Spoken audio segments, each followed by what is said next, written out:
اللہ الرحمن الرحیم۔ حضرات گرامی،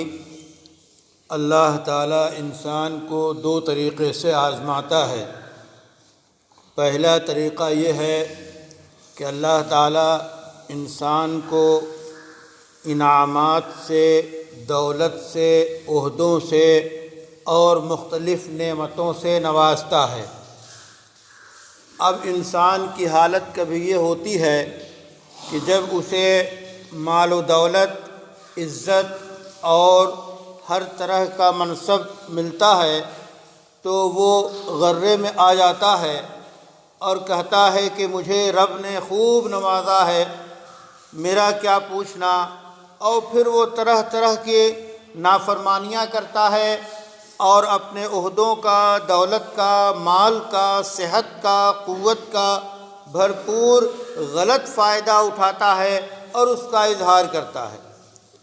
کبھی ایسا ہوتا ہے کہ اللہ تعالیٰ انسان کو اس طرح آزماتا ہے کہ اسے بیماری میں، فقر و فاقے میں اور محتاجگی میں، بیماری میں اور مختلف مصیبتوں سے دوچار کرتا ہے تو وہ انسان بلبلا اٹھتا ہے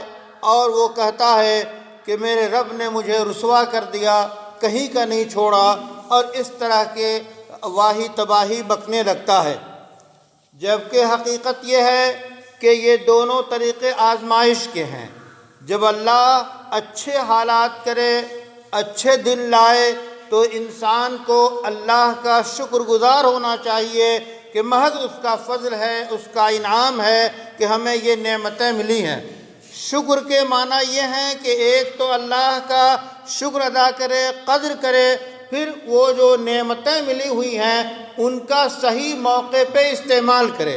طاقت کا استعمال صحیح جگہ پہ کرے، مال کا استعمال صحیح جگہ پر کرے، عہدہ و منصب کا استعمال صحیح جگہ پہ کرے، تو صحیح جگہ پہ قوتوں، صلاحیتوں، طاقتوں کا استعمال کرنا یہ اللہ کا شکر ہے، اور زبان سے بھی وہ اللہ کا شکر بجا لائے اور الحمدللہ کہتا رہے کہ اللہ نے مجھے نوازا، ورنہ میری کیا حیثیت ہے۔ کبھی ایسا اتفاق ہو کہ آزمائش دوسرے طرح کی ہو کہ مختلف مصیبتوں کا شکار ہو جائے، تو ایسے وقت میں صبر کرے، برداشت کرے، تحمل کرے کہ میری حیثیت، میری اوقات کیا، اس جو ہے اللہ تعالیٰ سے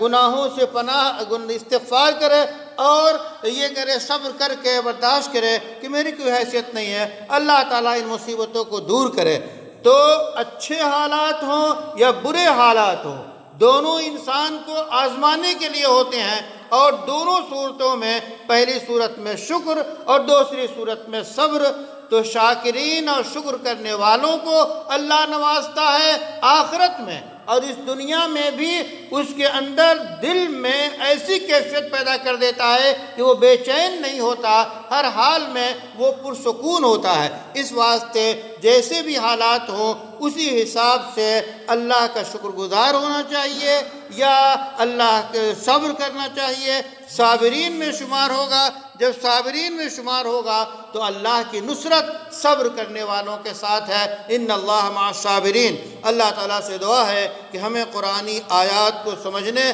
اور ان کو پڑھنے اور ان کے مطابق زندگی گزارنے کی توفیق عطا فرمائے۔ ابھی جو چند آیتیں تلاوت کی گئی ہیں اس کا خلاصہ بیان کیا گیا، اللہ قبول فرمائے۔